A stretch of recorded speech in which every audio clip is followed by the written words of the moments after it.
लखनऊ एक ही बार आता हूँ और वो भी फ्री में, तो ये कह देना आवश्यक है। क्योंकि आज सारा जो मीडिया आया है वो इसलिए भी आया है कि रक्षा मंत्री जी आए हैं, अटल जी का 100वां जन्मदिन है, आदरणीय मुख्यमंत्री जी और महत्वपूर्ण लोग हैं। लेकिन मेरा पिछले 5 दिन का अनुभव ये है कि मीडिया इसलिए भी आया है कि इन सब की उपस्थिति में मैं कुछ बोलूं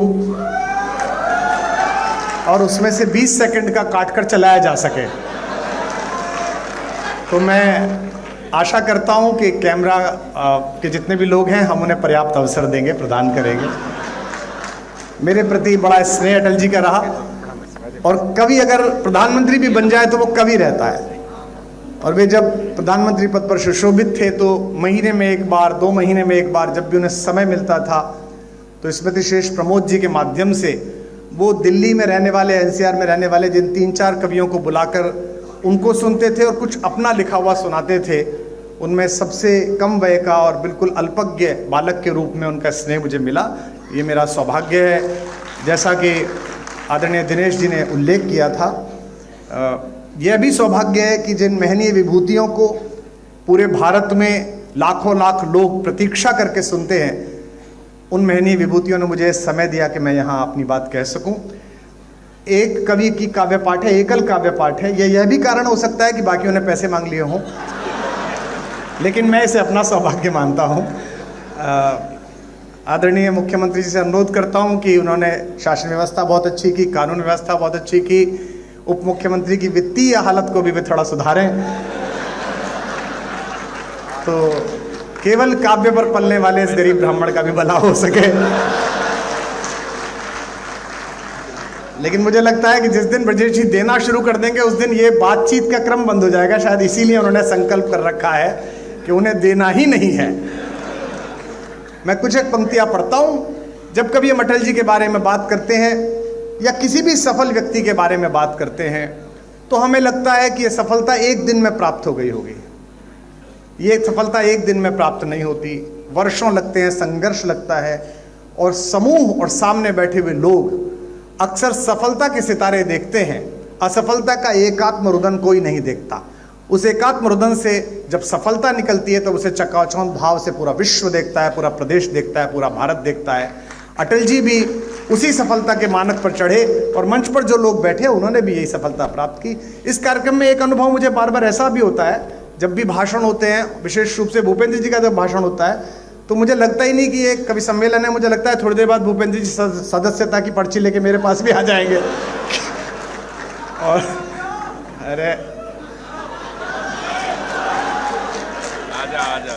सो आज बड़ी कृपा की उन्होंने कि आज उन्होंने विस्तार की सारी भूमिकाएं नहीं बताई, उसके लिए मैं उनका आभारी हूं।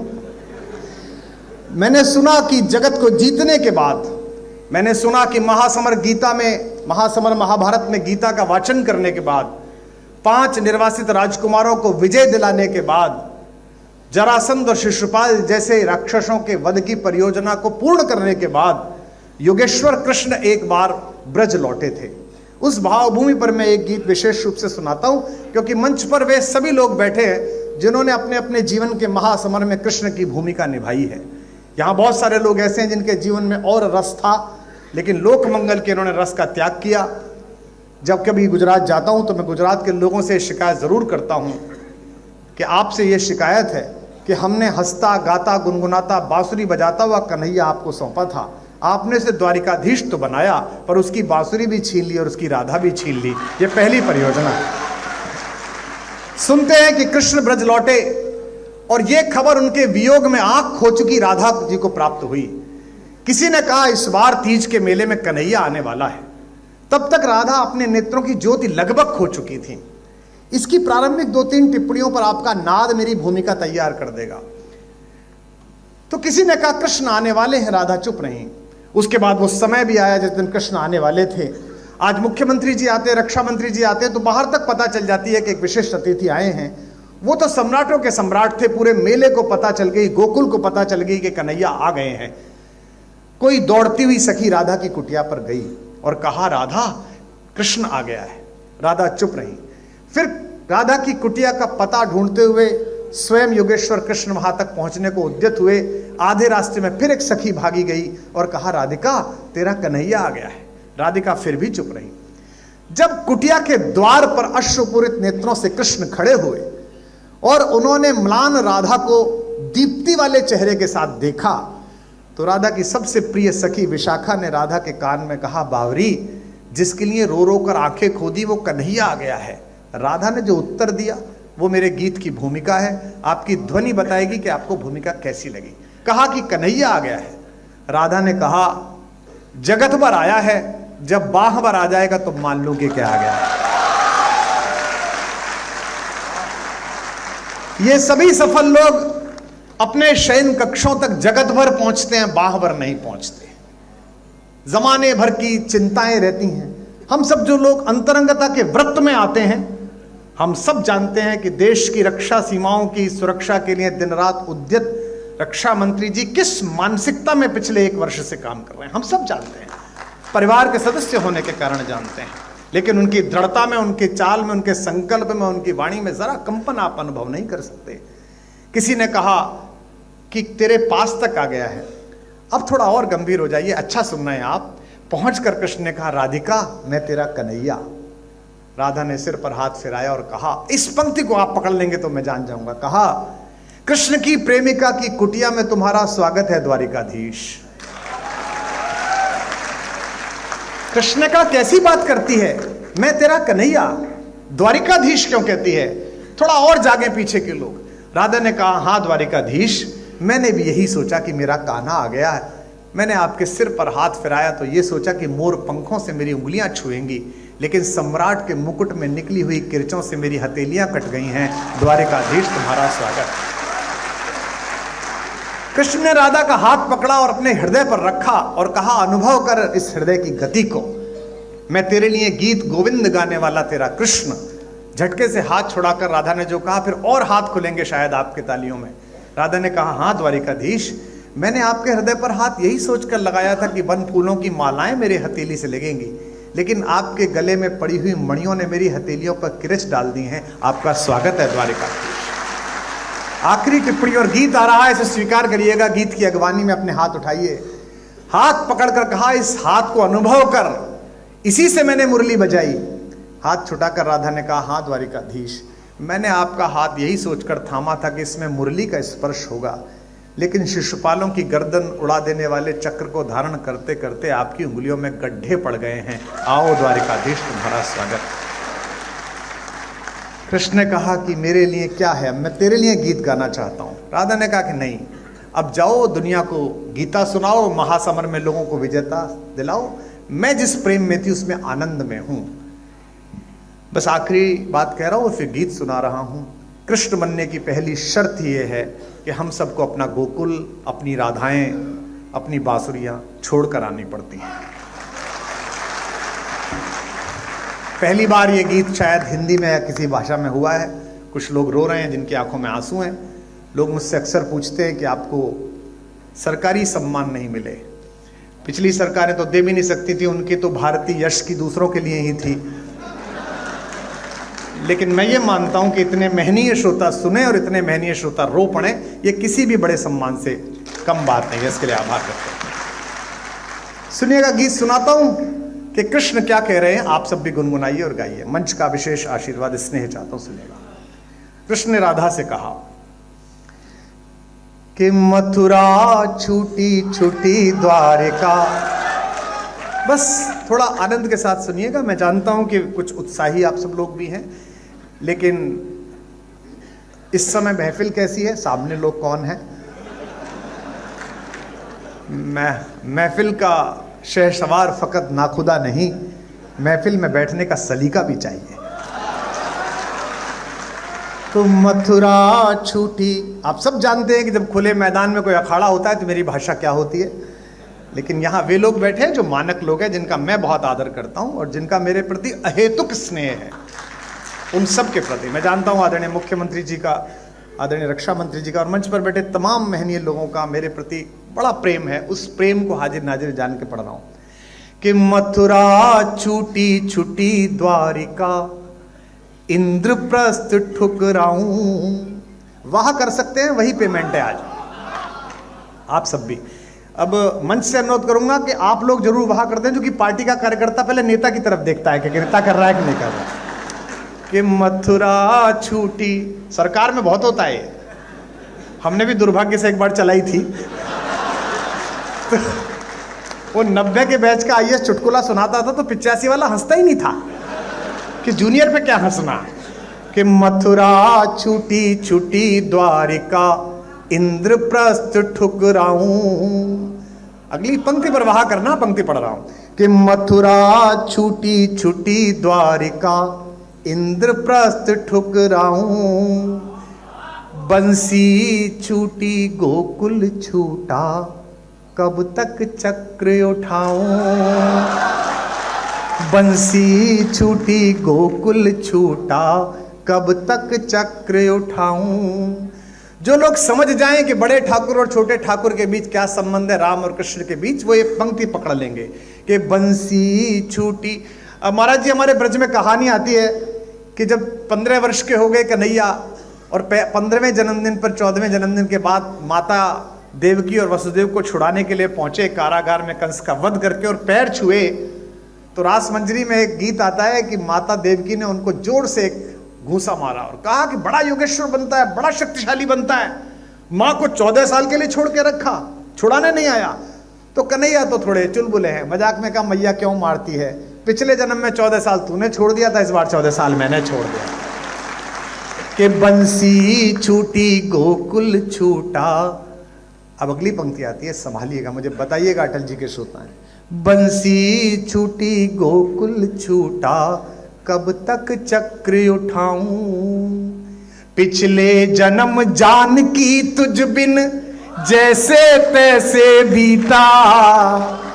पिछले जन्म जानकी तुझ बिन, गा सकते हैं मेरे साथ। पिछले जन्म जानकी तुझ बिन जैसे तैसे, महासमर में रीता रीता, कब तक गाऊं गीता।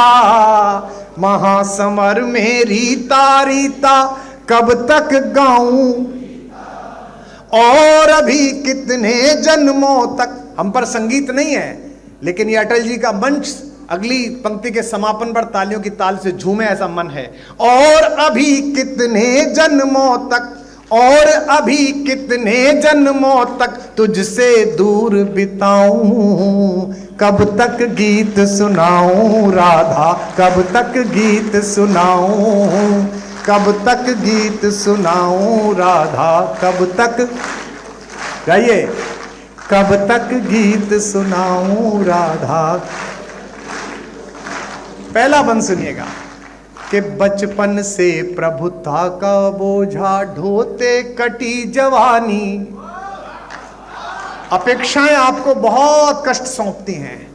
अपेक्षा हो जाए तो बड़ा कष्ट है। आपके पास एक प्रतिभा और जगत आपसे अपेक्षा करे तो बड़ा कष्ट है। कि बचपन से प्रभुता का बोझा ढोते कटी जवानी, हर पल षड्यंत्रों में उलझी सांसें आनी जानी। युग की आंखें अमृत पीती रही मुझे तक तक कर। ये पंक्ति संभालिए लखनऊ के लोगों। युग की आंखें अमृत पीती रही मुझे तक तक कर। अधर मधुर देखे सबने पर पीड़ा ना पहचानी।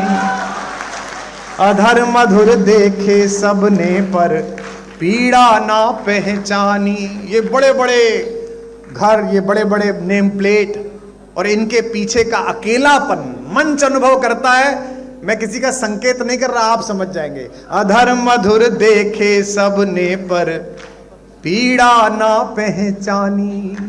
इस पीड़ा को यार सुदामा, इस पीड़ा को यार सुदामा कब तक महल दिखाऊं।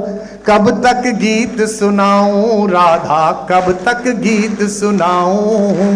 कब तक गीत सुनाऊं राधा। एक दूसरा बंद अच्छा लगता है, सुनिएगा। छोटा सा गीत है, मैं समय की मर्यादा समझता हूं, सुनिएगा। पहली पंक्ति को कविता की तरह सुनिए, ताकि इस कार्यक्रम के जो 2 भाग थे उसमें कविता पाठ भी जागृत रहे, जीवित रहे। कि 2 माओं ने लाड़ लड़ाया, विराजे, कि 2 माओं ने लाड़ लड़ाया, 2 चेहरों ने चाहा। आपकी वाह मिले, मैं उनकी व्यस्तता समझता हूं। कि 2 माओं ने लाड़ लड़ाया, 2 चेहरों ने चाहा, फिर भी भरी द्वारिका में मैं खुद को लगा पराया। फिर भी भरी द्वारिका में मैं खुद को लगा।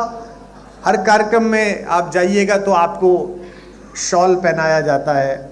आज तो वही था सिर्फ। तो अक्सर लोग कहते हैं कि ये जो आपको कपड़ा पहना रहे हैं, महाराज जी जब आए थे तो उनको भी यही वाला शॉल हमने पहनाया था, इसी सिल्क का। प्रधानमंत्री जी आए तो अक्सर उनको पहनाया था। साल भर होते होते हम सबके घरों पर इतने सारे शॉल इकट्ठे हो जाते हैं, जिन्हें हम हरिद्वार में रात्रि के समय अपने जन्मदिन पर सोते हुए साधुओं, नगर में विश्राम कर रहे आश्रयहीन लोगों को उड़ा के आते हैं। अक्सर हर साल ये करते हैं। लेकिन इस एक क्रिया को मैं कविता में बांध रहा हूं कि कृष्ण का अकेलापन क्या है। मुझे अभी भी आपसे और अपेक्षा है रस की। निवेदन करता हूं कि 2 माओं ने लाड़ लड़ाया, 2 चेहरों ने चाहा, फिर भी भरी द्वारिका में मैं खुद को लगा पराया। मेरा क्या अपराध कि मेरा गांव गली घर छूटा। मैं जानता हूं कि एक सन्यासी स्वयं नदी के तीर पर खड़े होकर अपना पिंडदान करता है, लेकिन कितना भी संन्यास्त हो जाए, देवभूमि उत्तराखंड के उन गांवों की महक तो महाराज जी आपके हृदय तक आती होगी, जो आपने संकल्पों के कारण जिस एक रसमय संबंध को आपने इसलिए छोड़ा कि आप एक संकल्प जी रहे हैं। और यही कारण है कि हमारे पास पिछले इतने वर्षों से किस्से नहीं हैं मुख्यमंत्री के भाइयों के, भतीजों के, भांजों के, चाचाओं के और ताऊओं के। 2 माओं ने लाड़ लड़ाया, 2 चेहरों ने चाहा। पंक्ति आ रही है, संभालिएगा। फिर भी भरी द्वारिका में मैं खुद को लगा पराया। मेरा क्या अपराध कि मेरा गांव गली घर छूटा। एक एक व्यक्ति की शिरकत हो अगली लाइन में, सबकी तालियां उठें। मेरा क्या अपराध कि मेरा गांव गली घर छूटा। आंचल से बिछड़े को जग ने पीतांबर पहनाया। आंचल से बिछड़े को जग ने पीतांबर पहनाया। जग चाहे जाते जाते भी अंतिम सांस तक लोक मंगल के लिए काम करना, यह कृष्ण संवाद है। जाते जाते भी, आखिरी समय में भी वो क्या कर रहे थे, मैं पंक्ति पढ़ रहा हूं, फिर तालियों की ताल देना। जग चाहे जाते जाते भी बंसी मधुर बजाऊं, कब तक गीत सुनाऊं राधा, कब तक गीत सुनाऊं, कब तक गीत सुनाऊं राधा। सब गाइए। कब तक गीत सुनाऊं राधा, कब तक गीत सुनाऊं राधा, कब तक। अंतिम बंद पढ़िएगा मेरे मन के माध्यम से और सुनिएगा आत्मा के माध्यम से। ये मैं किसी को समर्पित नहीं करता, लेकिन सोशल मीडिया का जमाना है। 2 घंटा 23 मिनट बोला मैं 4 दिन पहले, 20 सेकंड चला, 20 सेकंड। और उसमें बहुत आभार आदरणीय गृह मंत्री जी। 2 घंटा 23 मिनट में 20 सेकंड, एक जरा सी बात होती है और पूरा विश्व लेकर उड़ जाता है। एक छोटा सा मुझे स्मरण आ गया, आदरणीय मुख्यमंत्री जी, आदरणीय रक्षा मंत्री जी। मेरे को आदत है फेसबुक ट्विटर पे लिखने के बाद 5 बिंदी लगा देने की। तो मैं एक बार बंबई जा रहा था तो मैंने एक वाक्य लिखा, 5 बिंदी लगाई, फिर सोचा यही वाक्य कॉपी करके ट्विटर पे लगा देता हूं। लेकिन वो कॉपी की जगह कट हो गया और तब तक वो व्योम बाला घूरने लगी, एयर होस्टेस, कि बंद करिए मोबाइल। तो मैं अच्छे नागरिक की तरह बंद करके बैठ गया। अब 2 घंटे बाद उतरा तो घटना यह कि 5 बिंदु चुपके हुए, कुछ नहीं लिखा हुआ है, और आनंद तो लेंगे कि नीचे 2000 कमेंट। यही तो विद्वान आदमी की पहचान है।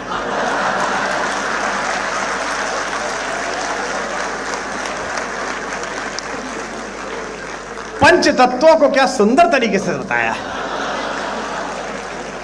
एक कह रहा था कि नहीं, आजकल कुमार जी आध्यात्मिक हो गए, ये केवी कुटीर में रहते हैं, तो ये 5 वृक्षों की चर्चा है। कुछ भी चलता है, आपसे एक अपराध अनायास हो या किसी के माध्यम से हो जाए, अपयश में रुचि लेने के लिए पूरा संसार उत्सुक है। लेकिन आपने जितना पुरुषार्थ किया है, आपने जितनी क्षमता और मेहनत की है, उसकी कृतज्ञता देने के लिए संसार बहुत कंजूस है। मैं अंतिम पंक्तियां और अंतिम बंद पढ़ता हूं, उन लोगों के सम्मुख पढ़ रहा हूं जिनको यश और अपयश दोनों का अभ्यास है, तब पढ़ रहा हूं कि कब तक गीत सुनाऊं राधा, कब तक गीत सुनाऊं। अब ये सुनिएगा, ये कृष्ण भी कह रहे हैं और दिल्ली राजधानी क्षेत्र से आया हुआ एक कवि भी कह रहा है, जो विभिन्न क्षेत्रों में टहल के आया है, कि जग भर के अपराध सदा ही अपने शीश उठाए। मंच पर जितने जनप्रतिनिधि बैठे, नीचे जितने जनप्रतिनिधि बैठे, इनको मैं यही अनुरोध कर सकता हूं कि जगत के अपयश से कभी विचलित मत होइएगा। अगर आपने सत्य है तो एक ना एक दिन उसकी आभा चमकेगी, निश्चित रूप से चमकेगी। जग भर के अपराध। आज मैं सुबह से देख रहा हूं, हमारे वामपंथी मित्र, हमारे कांग्रेसी मित्र अटल जी की कितनी प्रशंसा करते हैं, और अटल जी जब थे तब ये लोग क्या बोलते थे, हम भी देखते हैं। अटल जी थे तो अटल जी बहुत कट्टर थे, फिर आदरणीय अडवाणी जी का भारतीय राजनीति में प्रवेश हुआ, अटल जी बहुत अच्छे हैं। उसके बाद आदरणीय प्रधानमंत्री जी का प्रवेश हुआ, तो अटल जी अडवाणी जी दोनों बहुत अच्छे थे। और आदरणीय मुख्यमंत्री जी वो समय दूर नहीं है जब प्रधानमंत्री जी बहुत अच्छे हैं, ये भी कहा जाएगा।